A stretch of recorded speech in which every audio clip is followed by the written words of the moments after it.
Hello everyone, सभी को नमस्कार। मैं एम्स दिल्ली से रवि कुमार गुप्ता आपका हार्दिक स्वागत करता हूं, हार्दिक अभिनंदन अभिनंदन करता हूं आपके अपने स्केलेटन नर्सिंग के इस ऑनलाइन प्लेटफॉर्म के ऊपर। आई होप सभी आप अच्छे होंगे और आपकी तैयारी अच्छी चल रही होंगी।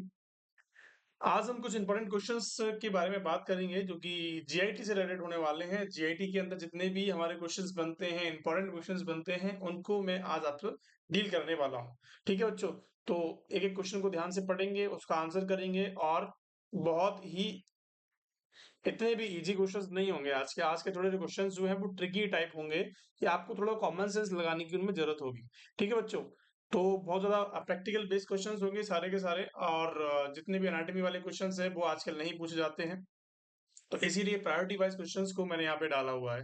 ठीक है, तो इस सारे क्वेश्चन को सब अच्छे से पढ़ना है, उसका आंसर करना है, फिर उसके बाद ही उसका क्या करना है, एनालिसिस करना है। ठीक है, चलिए आज की इस क्लास को स्टार्ट करने से पहले एक मोटिवेशनल थॉट के बारे में हम जानते हैं। राह संघर्ष की राह संघर्ष की जो चलता है वही संसार को बदलता है। राह संघर्ष की जो चलता है वही संसार को बदलता है। रास्तों से जिसने जिसने रातों से जंग जीती, सूर्य बनकर वही निकलता है। तो बच्चों, आपको क्या करना है कि रातों रात पढ़ाई करनी है, उन चीजों को, अपने संघर्ष पे विश्वास रखना है, अपनी मेहनत पे विश्वास रखना है। ठीक है, एक मैं कहता हूं कि इतना पढ़ो कि नौकरी ना आपके कदमों के अंदर आ जाए, नौकरी आपके पास खुद चल के आए कि बस इतना ही मैं पढ़ाई मांगती हूँ। ठीक है, हर चीज का एक फिक्स क्राइटेरिया होता है कि आप अगर वहां तक जाते हो तो उस क्राइटेरिया को फुलफिल कर पाते हो नहीं कर पाते हो।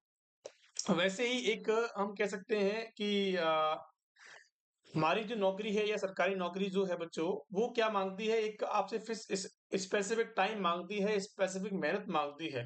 तो अगर आप उसको करते हो तो आपको 100% वो चीज मिल जाएगी। आगे बात समझ में, जैसे मैं एक फॉर एग्जाम्पल की बात करता हूँ कि एक मैं आपसे फॉर एग्जाम्पल की बात करता हूँ कि आपके पास कितने पैसे हैं, कोई चीज आपको खरीदनी है। ठीक है, आपको क्या करना है, कोई चीज खरीदनी है, कोई चीज क्या खरीदनी है, कोई चीज आपको खरीदनी है, सपोज दैट। तो अब उसके अंदर आपको क्या देखने को मिलता है कि कोई, जैसे आपको जूते खरीदने हैं, सपोज दैट, है ना। आप जूते खरीदने हैं भैया, वो जूते कितने के आ रहे हैं, 1,000 रुपए के आ रहे हैं। आपके पास कितने हैं, 500 हैं। तो आपको 500 और करने पड़ेंगे ना, इतनी मेहनत और करनी पड़ेगी कि 500 रुपए और अर्न हो जाए, तब हमारे जाके 1,000 रुपए हो जाएंगे, होंगे या नहीं होंगे।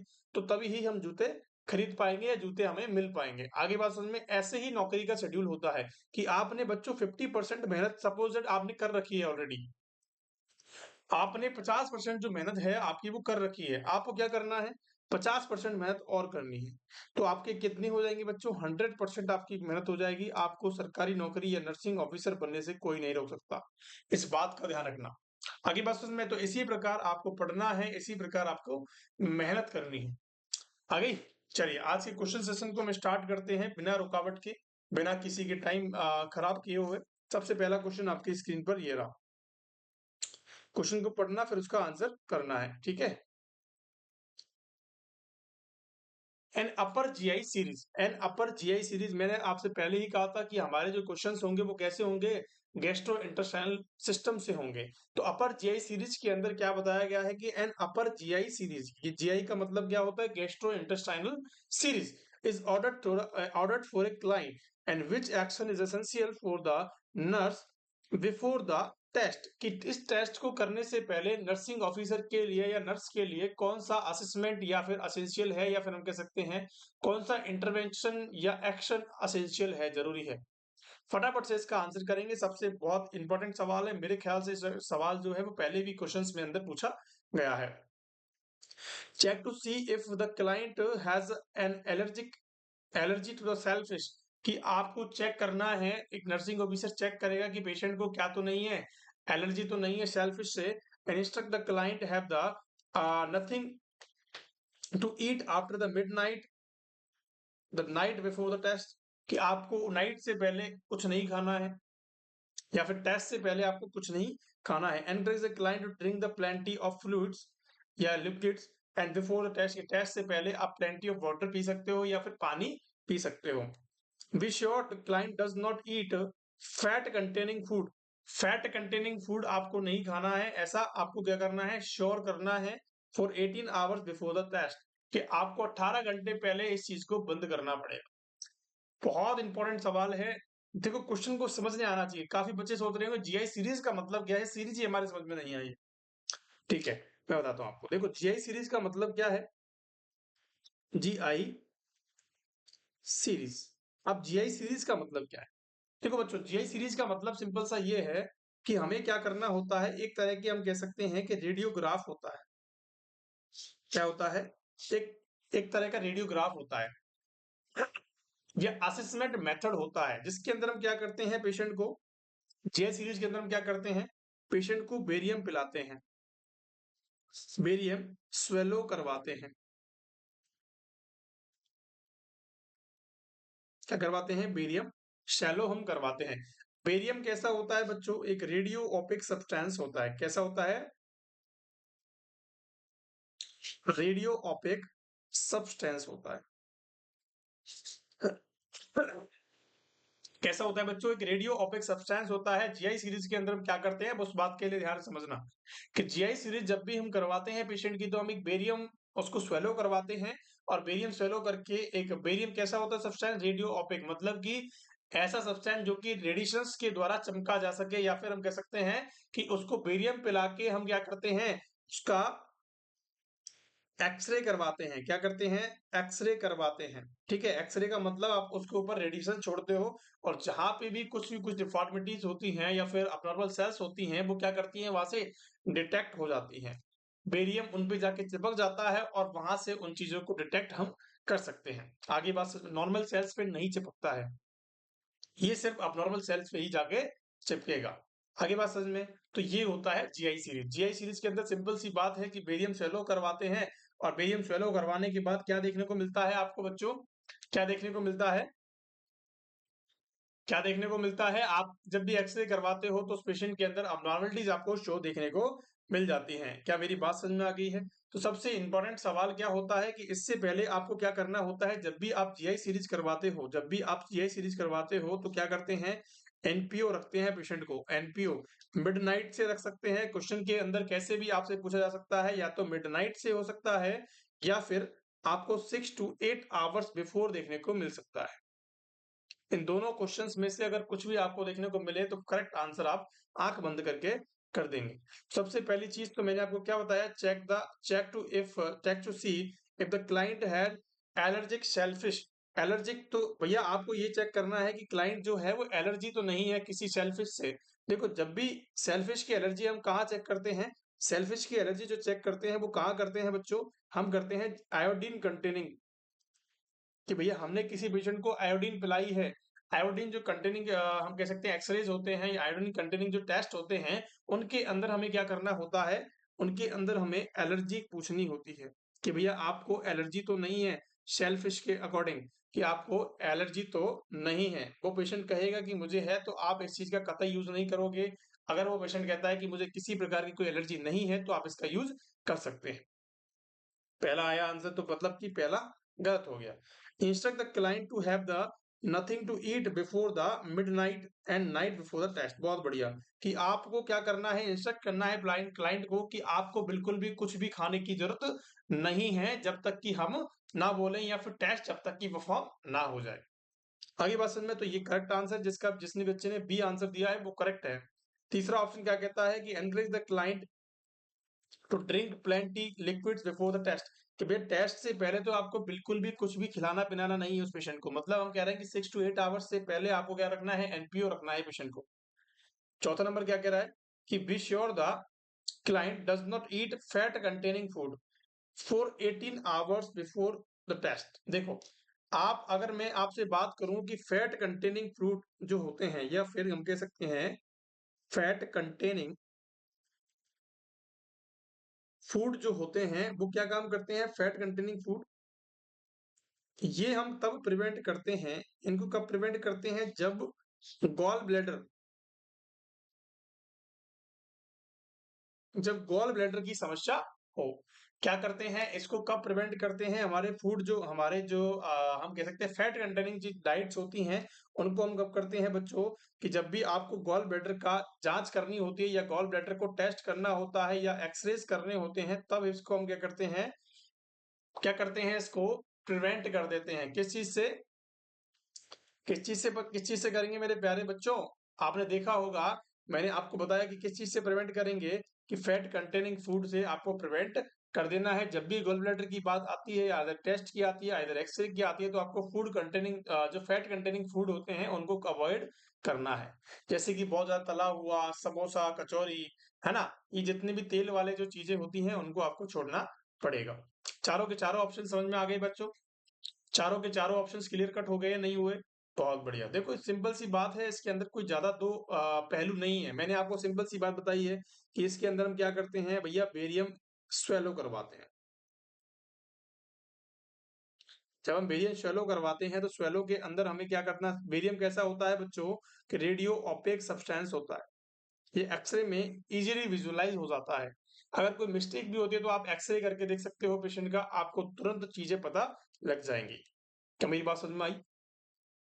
बहुत बढ़िया। अगले क्वेश्चन की तरफ चलते हैं। अगला क्वेश्चन क्या कहता है कि which blood test result would confirm a diagnosis of appendicitis? Appendicitis का कौन सा डायग्नोसिस, या फिर हम कह सकते हैं टेस्ट, ब्लड का टेस्ट जो है वो इंडिकेट करता है या कंफर्म करता है? बहुत इजी है। देखो अपेंडिसाइटिस क्या होता है, जिस भी वर्ड के पीछे आइटिस लगा होता है उसका मतलब तो क्या होता है, इन्फ्लामेशन होता है। आप सभी को पता है ये को भी। तो हम कह सकते हैं कि inflammation of appendix, inflammation of appendix, ये अपेंडिक्स का क्या हो जाना, इन्फ्लामेशन हो जाना, क्या कहलाता है, अपेंडिसाइटिस कहलाता है। आगे बात समझ में। चलिए अब देखो, अपेंडिक्स का आपको इन्फ्लामेशन हो गया। अब इन्फ्लामेशन तो नॉर्मल कंडीशन नहीं है, इट्स अ कैसी है, अब नॉर्मल कंडीशन। और जब भी हमारी बॉडी के अंदर कोई भी अबनॉर्मल घटित घटना होती है, जब भी हमारी बॉडी में कोई भी अबनॉर्मल घटना होती है, तो हमारी जो फेगोसाइटिक सेल्स होती हैं,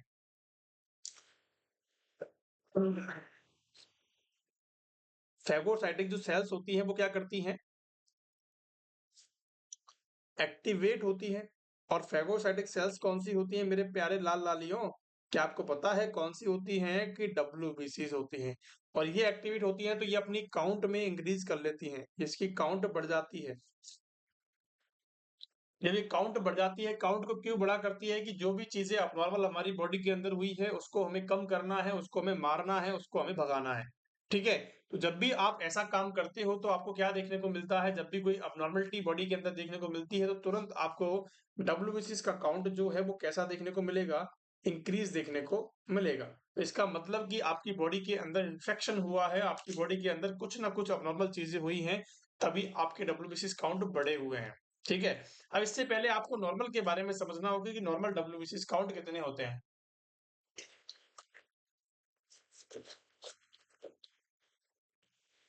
देखो अगर नॉर्मल डब्ल्यूबीसीज की बात करूं तो कितने होता है बच्चों, कि 4000 से 11000 तक आपको देखने को मिल जाता है। नॉर्मल डब्ल्यूबीसीज काउंट कितने होते हैं, 4000 से 11000 होते हैं। लेकिन अगर यहाँ पे क्वेश्चन के अंदर बताया गया है कि 13,000 रुपए क्या है हमारे, सॉरी 13,000 जो हमारे काउंट देखने को मिल रहे हैं।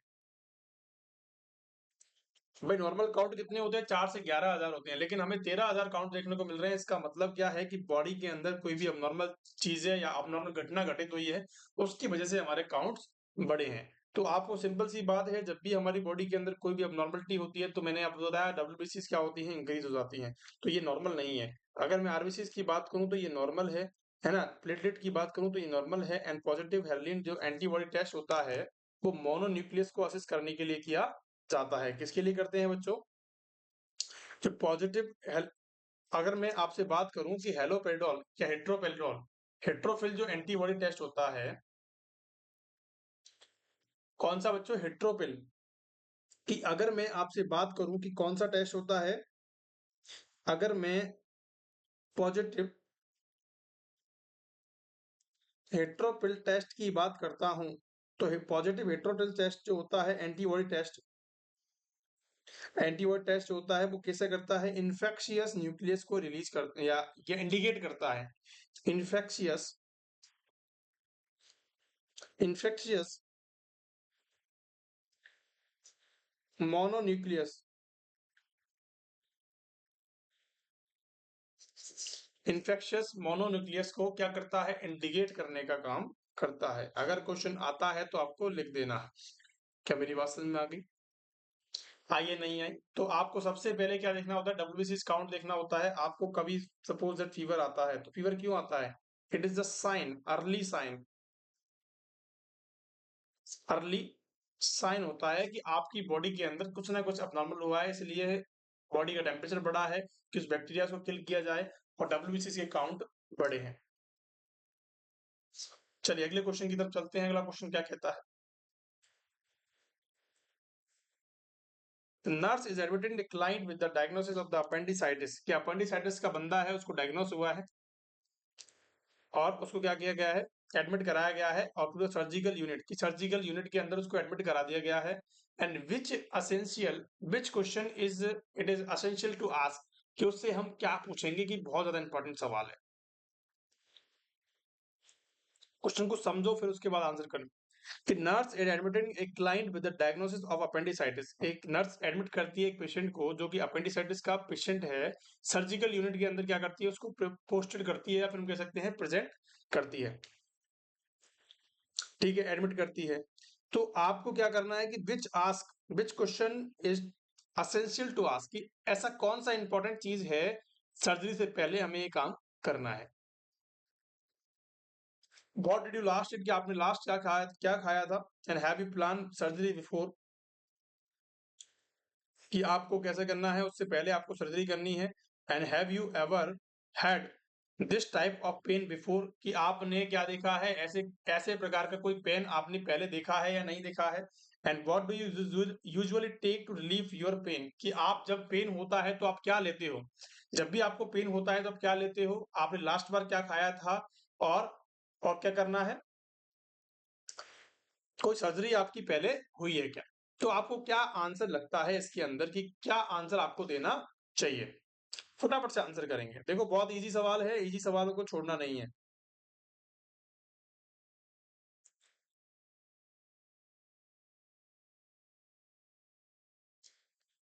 फटाफट से आंसर करेंगे। देखो अपेंडिसाइटिस का पेशेंट है, अपेंडिक्स का इन्फ्लामेशन हो जाना अपेंडिसाइटिस कहलाता है। ठीक है, अब जब भी अपेंडिसाइटिस होता है तो मैंने आपको बताया कि डब्ल्यूबीसी के काउंट बढ़ जाते हैं, फीवर आता है पेशेंट को। ठीक है, आता है नहीं आता है, कि फीवर आता है पेशेंट को अपेंडिसाइटिस, और क्या देखने को मिलता है, फीवर और डब्ल्यूबीसी का काउंट आपको बढ़ा हुआ देखने को मिलता है। देखो अपेंडिसाइटिस की अगर मैं आपसे बात करूं कि सर्जिकल यूनिट के अंदर उसको क्या किया है, एडमिट कर लिया गया है। ठीक है, जब भी हम सर्जिकल यूनिट के अंदर एडमिट करते हैं तो सबसे पहली चीज तो हमें क्या करना होता है, कि हमें ये पूछना होता है कि आपने पिछली हावर्स के अंदर या पिछले टाइम के अंदर आपने क्या खाया था, आपने क्या खाया था, क्योंकि इस खाने के जरिए व्हाट डिड यू लास्ट ईट, कि आपने लास्ट के अंदर का क्या खाया था। तो उससे आप क्या कर सकते हो, व्हेन द पर्सन, क्या कर सकते हो, तो आपको क्या करना है, इस चीज को बताना है कि आपने लास्ट के अंदर क्या खाया था। ठीक है, उससे हम क्या कर सकते हैं, टू प्रिवेंट टू प्रिवेंट, क्या कर सकते हैं, to prevent risk of minimize the risk,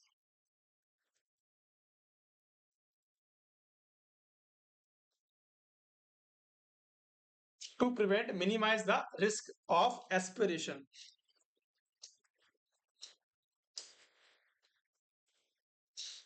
कि एस्पिरेशन के चांसेस जो होते हैं वो कम हो जाते हैं। किससे, कि आपने अगर ये सवाल पूछा कि व्हाट, आपने लास्ट बार क्या खाया था, तो एस्पिरेशन के चांसेस ज्यादा होते हैं। अगर आपने कोई ऐसी लिक्विड चीज खाई है या फिर हम कह सकते हैं कि आपने कोई तली हुई चीज खाई है, तो उस कंडीशन के अंदर एस्पिरेशन के चांस ज्यादा होते हैं। इसीलिए हमें सबसे पहला काम क्या करना है, सर्जरी में ले जाने से पहले कि आपने क्या खाया था, उसी हिसाब से हम ट्रीटमेंट आपका करेंगे। क्या मेरी बात समझ में आई? चलिए अगले क्वेश्चन की तरफ चलते हैं। पहला क्वेश्चन आपने देख लिया है। अब अगले क्वेश्चन की तरफ चलते हैं। अगला क्वेश्चन क्या कह रहा है, क्या आंसर रहेगा, फटाफट से आंसर करेंगे।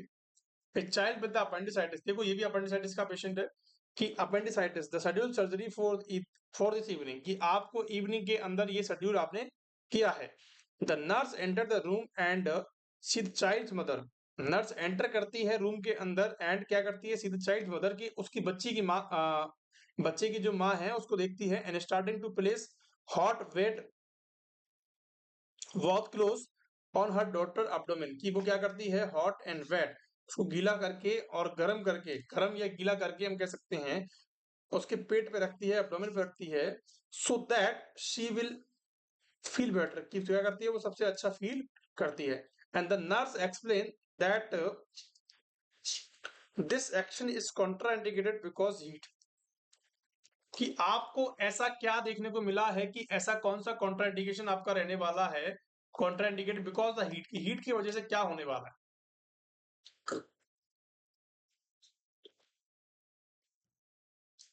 सबसे पहला सबसे पहला क्या कहता है, can cause the appendix two the rupture and cause the peritonitis and can mask symptoms of acute appendicitis and will increase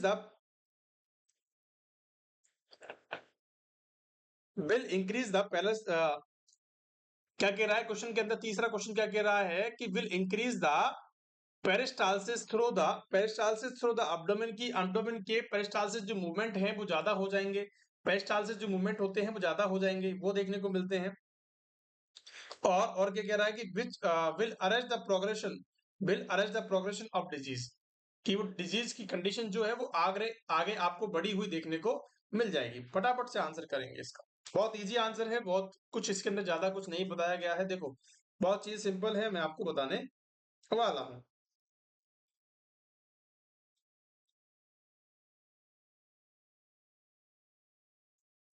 क्या आपका आंसर यहाँ पे रहने वाला है,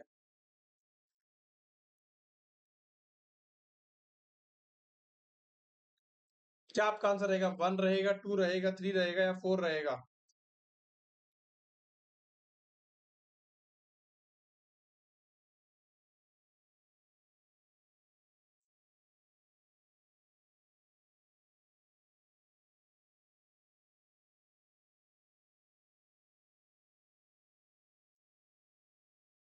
देखो बहुत सीधी बात बताता हूँ आपको, कि किसी पेशेंट को क्या हुआ है, अपेंडिसाइटिस हुआ है, ठीक है। अपेंडिसाइटिस का पेशेंट है, एक पेशेंट आपके पास आया जो कि कैसा है,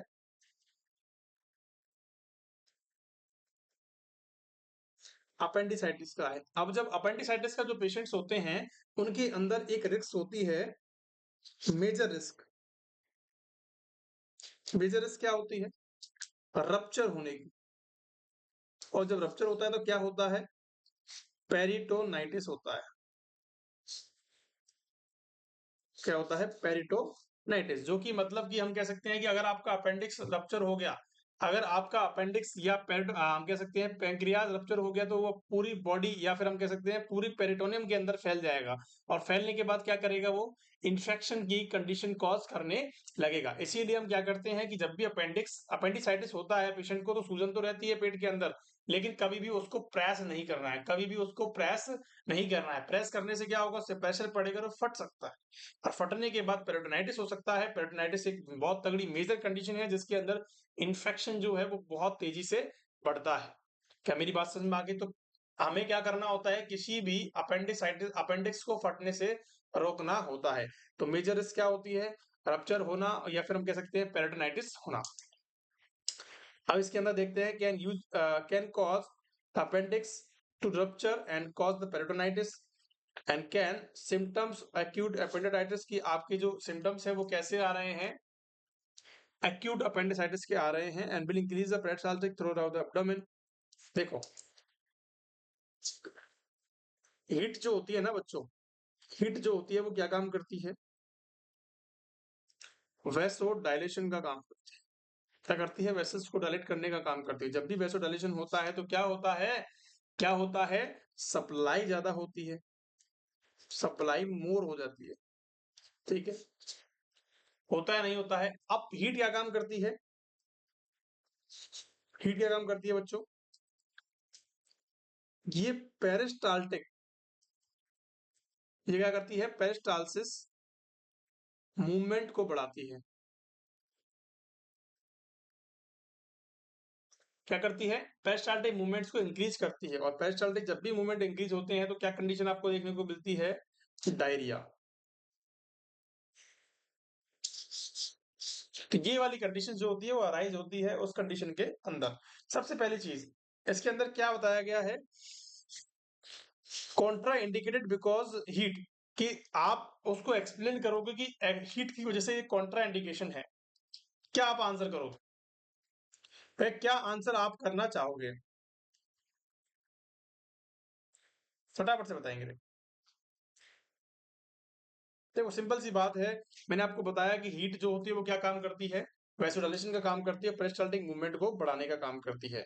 तो हमें क्या करना चाहिए, can cause the appendicitis, appendix two rupture and cause the peritonitis. आगे बात समझ में, पहला option is the correct answer. अब क्या कह रहा है, can mask the symptoms of the acute appendicitis, की आपके जो मास सिम्टम्स हैं वो कैसे हैं, अपेंडिसाइटिस के रिलेटेड है, या फिर will increase the peristaltic movement. देखो पेरिस्टाल्टिक मूवमेंट यहाँ पे बताया गया है कि एब्डोमेन के अंदर पेरिस्टाल्टिक मूवमेंट आपका देखने को मिलेगा। तो ऐसा क्या होता है कि ऐसा रप्चर वाली कंडीशन के अंदर देखने को मिलता है, will arrest the progression of the disease, कि आपकी डिजीज की जो प्रोग्रेशन है वो आपको क्या देखने को मिलेगी, बड़ी हुई देखने को मिलेगी। ये बातें भी सही हैं, क्या आपको मेरी बात समझ में आ गई।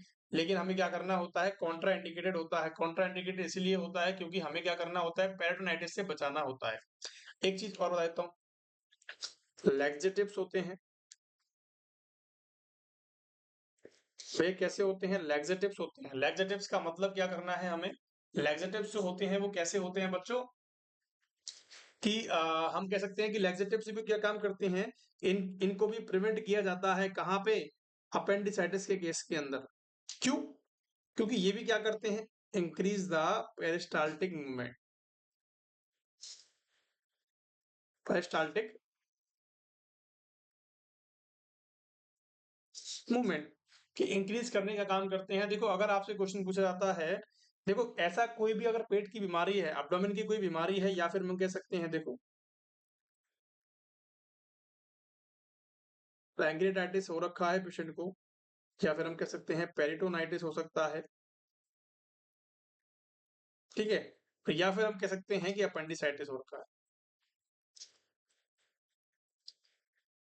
ठीक है, ये सारी चीजें हो सकती हैं। इन सारी चीजों में हमें क्या करना होता है, हीट वाले पेड़ को अवॉइड करना होता है, ठीक है, हमारे हमें क्या करना होता है, लैक्सेटिव्स को हमें नहीं यूज करना है, लैक्सेटिव्स को भी हमें यूज नहीं करना है। तो अवॉइड हीट एंड लैक्सेटिव्स को आपको अवॉइड करना है, क्योंकि ये क्या काम करते हैं, इंक्रीज द पेरिस्टाल्टिक मूवमेंट,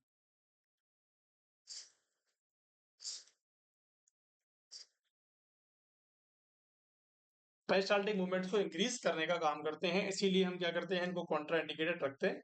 क्या मेरी बात समझ में आ गई आप सभी को, बहुत बढ़िया। चलिए अगले क्वेश्चन की तरफ चलते हैं। क्वेश्चन नंबर अगला क्या कहता है, the client who had who has had an appendectomy, appendectomy का मतलब होता है कि अपेंडिक्स को निकाल दिया गया है, जिस भी वर्ड के पीछे एक्टमी वर्ड लगा होता है इसका मतलब रिमूवल, ठीक है, एंड ए पेनरोज ड्रेन। देखो पेनरोज ड्रेन कैसा होता है, एक पेन की तरह होता है पेनरोज ड्रेन, ऐसा ड्रेन होता है, ठीक है, Penrose drain placed has recovered from the anesthesia and the nurse places her in a semi sitting position, कि उसको कैसी देती है, सेमी सिटिंग पोजीशन दे देती है। And what is the primary reason for selecting this position, की आपको सिलेक्शन क्या करना है इस पोजीशन का, कि आपने इस पोजीशन को सिलेक्ट क्यों किया है,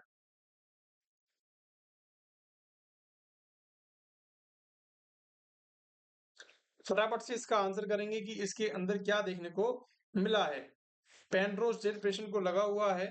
अब देखो बहुत सारी चीजें होती हैं, मैं अगर आपसे एक चीज की बात करता हूं तो देखो, जब भी हमारे पास कोई पेशेंट आता है, समझना इस चीज को, मैं सिर्फ इसकी बात नहीं कर रहा हूं बच्चों, मैं सिर्फ अपेंडिसाइटिस की बात नहीं कर रहा हूं, मैं सिर्फ अपेंडेक्टमी की बात नहीं कर रहा हूं, मैं सारी चीजों की बात करूंगा जो भी इसके अंदर रिलेटेड मिलती हैं।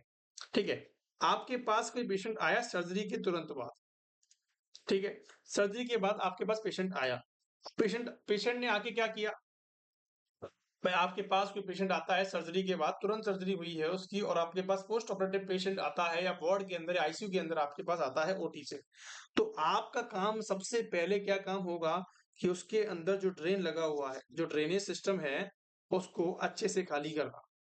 ओके, क्या करना, अच्छे से खाली करना, जो ड्रेन लगे हुए हैं उसको अच्छे से खाली आप करोगे तो इसका मतलब जो चीजें आपके फायदे के लिए होने वाली है वो आपकी हो सकेगी।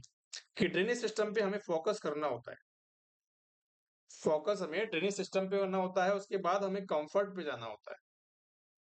ठीक है, उसके बाद हमें कंफर्ट पोजीशन पे जाना होता है, सबसे पहला फोकस होना है ड्रेन करना, कि जितना भी गंदा ब्लड, जितना भी जो गंदा ब्लड होता है वहां से जो ड्रेन निकल रहा है, वहां से जो फ्लूइड निकल रहा है वो बैग के अंदर कलेक्ट हो जाए और हम उसको इन्फॉर्म कर सकें कि ज्यादा आएगा तो हमें बताना पड़ेगा, कम आएगा तो इट्स अ नॉर्मल कंडीशन। ठीक है, पेनरोज ड्रेन तो आपने देख लिया होगा, बहुत बार एग्जाम के अंदर पूछा गया है।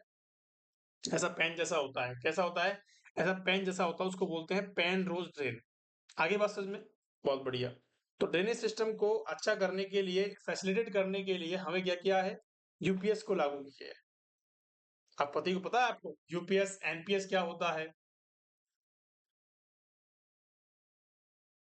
चलिए, तो हमने ड्रेनेज सिस्टम को अच्छा करने के लिए हमने क्या की है बच्चों, कि हमने सेमी सिटिंग पोजीशन पेशेंट को दी है। सेमी सिटिंग पोजीशन कैसी होती है, just like a semi follower position. ठीक है, उससे मिलती जुलती पोजीशन होती है, उसको बोलते हैं सेमी सिटिंग पोजीशन। अब to promote the optimal ventilation, to promote the optimal ventilation क्या कह रहा है क्वेश्चन में, कि आपने वेंटिलेशन को प्रमोट करने की पोजीशन दी है, ये तो है, लेकिन प्राइमरी रीजन नहीं है। प्राइमरी रीजन हमारा क्या होगा, कि to promote the drainage from the abdominal cavity, की abdominal कैविटी से वो ड्रेन जो है, जो पूरा माल है, मटेरियल है, जो गंदा ब्लड है, वो वापस पूरा बाहर आ जाए। इसीलिए हमारा क्या टारगेट क्या था, कि उसको ड्रेन करना, and to prevent the pressure sore from developing. देखो ये भी बात सही है, लेकिन सबसे पहली प्रायोरिटी पे क्या जाना चाहिए, हमारा ड्रेन जाना चाहिए। And to reduce the tension on suture line, कि सूचर लाइन पे क्या करती है, रिड्यूस टेंशन, टेंशन को कम करने का काम करती है, ये भी बात सही है। तो semi sitting position is the best sitting after the post operative position abdomen surgery की। ठीक है, एब्डोमिनल अगर सर्जरी कोई होती है तो semi sitting position is the most priority. ठीक है, तो ड्रेनेज को हमें क्या करना होता है, ड्रेनेज को हमें क्या करना होता है मेरे प्यारे बच्चों, देखना होता है। क्या मेरी बात समझ में आ गई आप सभी को? बहुत बढ़िया।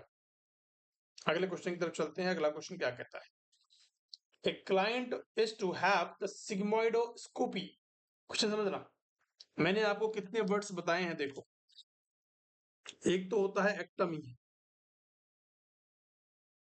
मतलब कि रिमूवल, मतलब कि रिमूवल, किसी चीज को रिमूव करना, एक्टमी उसके वर्ड के पीछे लगा होता है, उसको इसका मतलब होता है कि उसको रिमूव कर देना। एक होता है स्कोपी,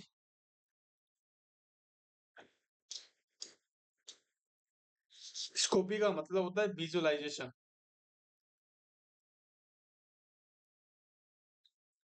स्कोपी का मतलब होता है विजुअलाइजेशन। ठीक है, स्कोपी आपने देखा, एक्टमी आपने देखा, ऑस्टोमी, ऑस्टोमी का मतलब होता है क्या, opening banana.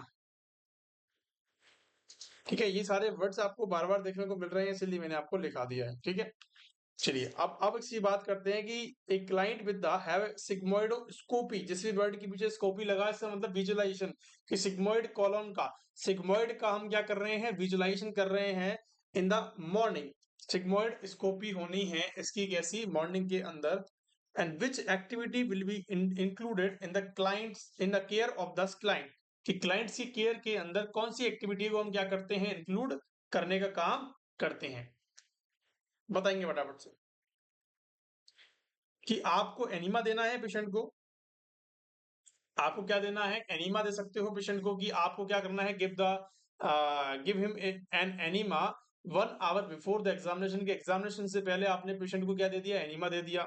And give him NPO 8 hours before the examination, की एग्जामिनेशन से आपसे पहले उसको क्या रखा, एनपीओ रखा।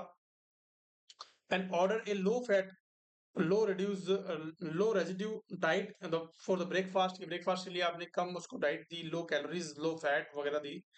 And administered enema until the return are clear this evening, की आप जब तक एनिमा दोगे तब तक उसकी क्लियर नहीं हो जाता। क्या आंसर करने चाहोगे? देखो सिंपल सी चीज है, सिंपल बातें हैं, समझना इंपॉर्टेंट है, आपके ऊपर ही सब समझना है। अब मैं आपसे एक बात करता हूं कि जब भी हम भी पेशेंट को हमारे पास आता है स्कोपी के लिए, सबसे पहला हमारा सवाल होता है कि आपने क्या किया है। सबसे पहला जो चीज होती है, देखो सबसे पहली जो चीज होती है हमें क्या करना होता है। सबसे पहली चीज जो होती है वो हमें क्या है कि हमें जिस चीज को बारे में वो स्कोपी करना चाहते हैं उसको खाली करें। ठीक है, सपोज दैट सिग्मोइड को करना चाहते हैं, सिग्मोइड कॉलन को हमें स्कोपी करनी है, तो स्कोपी का मतलब विजुलाइजेशन करना। तो सिग्मोइड कॉलन को हमें विजुलाइज करना पड़ेगा। अगर वहां पे स्टूल प्रेजेंट होगा, अगर वहां पे स्टूल प्रेजेंट होगा तो आपकी जो विजुलाइजेशन है वो नहीं कर पाएंगे। तो इसीलिए हमें क्या करना होता है, उसको एनिमा देना होता है ताकि वहां से सारा स्टूल जो है वो मटेरियल जो है वो आउट हो जाए। कैसा हो जाए बच्चों? Give him an enema 1 hour before the examination, की आपको एग्जामिनेशन से पहले क्या करना है, एनिमा देना है ताकि वहां पे आप अच्छे से विजुलाइज कर सको, वहां पे जो स्टूल है, वहां पे जो फीकल मटेरियल प्रेजेंट है वो बाहर निकल जाए। Keep him NPO 8 hours before the examination, की आपने उसको बिफोर एग्जामिनेशन क्या रखा है, एनपीओ रखा है। तो यहाँ पे एनपीओ रखने की कोई जरूरत नहीं है, यहाँ पे आपको एनपीओ रखने की कोई जरूरत नहीं है, वो सिर्फ जीआई सीरीज के अंदर आप रख सकते हो। ठीक है बच्चों। एंड लो फैट डाइट, अगर मैं आपसे बात करूं कि लो फैट डाइट जो होती है वो कौन लेता है, यहाँ पे कोई नहीं लेता है, इसका मतलब क्या करना है, गॉल ब्लैडर। जब भी आप गॉल ब्लैडर का टेस्ट परफॉर्म करते हो, गॉल ब्लैडर का एक्सरे करवाते हो, तो आपको क्या करना है, उस पेशेंट को लो, मैंने फर्स्ट क्वेश्चन के अंदर बताया था ये बात कि आपको क्या करना है, लो फैट डाइट देनी है। आपको क्या करना है, लो फैट डाइट देनी होती है। आगे बात समझ में? भाई जब भी आप गॉल ब्लैडर सीरीज करते हो, गॉल ब्लैडर टेस्ट करते हो, तो आपको लो डेट देनी होती है, डाइट देनी होती है, और लो फैट डाइट देनी होती है। चलिए आगे बात समझ में कि मैंने आपको क्या बताया, ये आपको नहीं देना है एनिमा अंटिल, तब तक ऐसा ऐसी नहीं है 4-5 एनिमा ठोक दिया उसको, ऐसा नहीं करना है, आपको सिर्फ एक एनिमा ही लगाना है, क्योंकि एनिमा भी क्या होता है, नुकसानदायक होता है, इसलिए हमें ऐसा नहीं करना है। एक ही एनिमा से स्टूल पास कराने की कोशिश करनी है। इसीलिए आपको क्या करना है, किसी भी एरिया को जब भी झांकना होता है, जब भी देखना होता है, तो उसको क्लियर करते ही देखते हैं। आगे बात समझ में? बहुत बढ़िया, चलिए अगले क्वेश्चन की तरफ चलते हैं। The nurse is irrigating the colostomy, clients colostomy when the client complain the cramping. Client, एक नर्स जो है वो क्या कर रही है, इरिगेट करने का काम कर रही है कोलोस्टोमी बैग को। और जब कोलोस्टोमी बैग को वो इरिगेट कर रही है, इरिगेट का मतलब होता है वॉश आउट,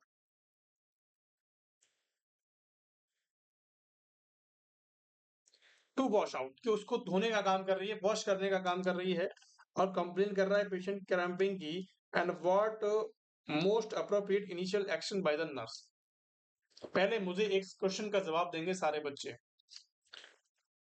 आपने एनीमा का नाम सुना? क्या आप सबने सुना होगा, ये तो सर ये कैसी बात कर रहे हो आप, कि सर एनीमा का नाम तो हमने सबने सुना है।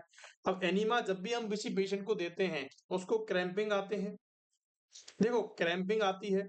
अब जब क्रैम्पिंग आती है तो उस कंडीशन के अंदर हम क्या करते हैं, होल्ड कर देते हैं, या फिर हम कर सकते हैं स्लो कर दे सकते हैं, कि आप एक तेजी से लगा रहे हो, एक स्लो करके लगा रहे हो, एक रोक रोक के लगा रहे हो, कि आपने होल्ड कर दिया, पेशेंट को एनिमा आप लगा रहे हो, पेशेंट को क्रैम्पिंग हुई, आपने स्लो या होल्ड कर दिया, उसके बाद आपने उसको रिकंटिन्यू किया, उसके बाद उसने रिकंटिन्यू किया। अगर मैं आपसे बात करूं, सेम यही फिनोमिना कहाँ फॉलो होता है, हमारे इरिगेशन के दौरान फॉलो होता है। अगर आपको ऐसा लगता है कि इरिगेशन में कर लूंगा, और इरिगेशन जब कोलोस्टमी का इरिगेशन करते हैं, तो अगर पेशेंट क्रैम्पिंग की कंप्लेन करता है, तो इसका मतलब समझना कि आपकी जो आपका जो रेट है, आप जो फ्लो से दे रहे हो उसको कम आपको करना पड़ेगा, या फिर होल्ड करना पड़ेगा। क्या करना पड़ेगा, आपको होल्ड करना पड़ेगा, या फिर क्या करना पड़ेगा, उसको रोकना पड़ेगा। आगे बात समझ में? तो आप अगर आप उसको रोकते हो तो इस कंडीशन के अंदर क्या देखने को मिलता है आप सभी को?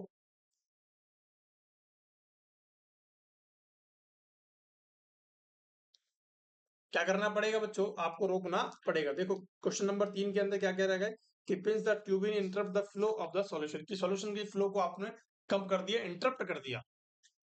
अब ऐसा आप करते हो इंक्रीज, जैसे पेशेंट को क्रैम्पिंग्स हो रहे हैं, अब क्रैम्पिंग हो रहे हैं चाहे एनीमा हो चाहे इरिगेशन हो, अगर क्रैम्पिंग हो रहे हैं, अगर आपने उस फ्लो को और बढ़ा दिया तो इसका मतलब कैम्परिंग क्रैम्पिंग तो और बढ़ जाएगी, क्रैम्प्स और बढ़ जाएंगे। तो ये हमें नहीं करना है कि ask the client turn to the other side की, उसको बोलना है कि ऐसे करो, आप वो दूसरी साइड टर्न ले लो, आप दूसरी साइड टर्न ले लो, तो ऐसा भी हमें नहीं करना है। Remove the tube from the colostomy, की आपने रिमूव करना है ट्यूब को, कोलोस्टमी को, कि ट्यूब की जो आपकी जो कोलोस्टमी बैग है या ट्यूब है उसको रिमूव कर देना है। तो ऐसा नहीं करना है, इन चीजों से हमें दूर रहना है। हमें सिर्फ हमें क्या करना है कि जब भी क्रैम्पिंग होती है, चाहे एनीमा गिवन हो या फिर हम कह सकते हैं जब भी इरिगेशन हो कोलोस्टमी का, तो आपको दो बातों का ध्यान रखना है कि एक तो उसको टच नहीं करना है, एक तो उसको टच नहीं करना है, और जब भी पेशेंट क्रैम्पिंग की कंप्लेन करता है तो उस कंडीशन को हमें क्या करना है, स्लो कर देना है या होल्ड कर देना है कुछ टाइम के लिए, 10 सेकेंड हम कह सकते हैं या 1 मिनट के लिए आपको होल्ड कर देना है। क्या मेरी बात आप तक पहुंच गई है, समझ में आ गई है मेरे प्यारे लाल लालियों? क्वेश्चन नंबर अगला, ए nasogastric tube is ordered to the client, ordered for a client adult, alert adult client, ठीक है, अलर्ट है, अडल्ट है, और क्या करना है उसको, क्लाइंट है। In addition to the tube, and addition to the tube and basin, कि आपने क्या किया है कि बेसिन और ट्यूब तो ले आए हो, and what is the essential for the nurse to have the bed side during the procedure, की प्रोसीजर चल रहा है, आपको क्या चीज अपने पास रखनी है। क्वेश्चन बहुत इजी है, क्वेश्चन के अंदर समझो, नेजोगेस्ट्रिक ट्यूब ऑर्डर करी है for an adult, alert alert adult client. तो एक तो पेशेंट क्या है, अनकॉन्शियस है, एक पेशेंट है कॉन्शियस। दो तरह के पेशेंट्स होते हैं, कॉन्शियस होते हैं और अनकॉन्शियस होते हैं, ठीक है। अनकॉन्शियस पेशेंट के अंदर हमें क्या करना होता है, जो कॉन्शियस पेशेंट्स होते हैं और अनकॉन्शियस पेशेंट्स होते हैं, उनके अंदर हमें सबसे पहली चीज बहुत इजी है, बहुत इजी है। अगर मैं आपसे पहली बात करता हूं कि आपको पोजीशन क्या देनी होती है, देखो बहुत इंपॉर्टेंट है पोजीशन नेजोगेस्ट्रिक ट्यूब के अंदर। तो सबसे पहली आपको पोजीशन देनी होती है हाई फाउलर, ठीक है। सबसे पहला, अगर ये आपको नहीं मिलता है तो आपको आंसर के अंदर फाउलर करनी है, फाउलर पोजीशन करनी होती है। नंबर थर्ड, अगर ये भी नहीं मिलता है तो आपको क्या करना होता है, सेमी फाउलर करनी होती है। तो ये सारी चीजें आपको एक बात ध्यान रखनी है, जब भी आप पेशेंट को क्या करते हो, एनजी ट्यूब इंसर्ट करते हो, तो आपको पोजीशन को बहुत अच्छे तरीके से मेंटेन करना होता है।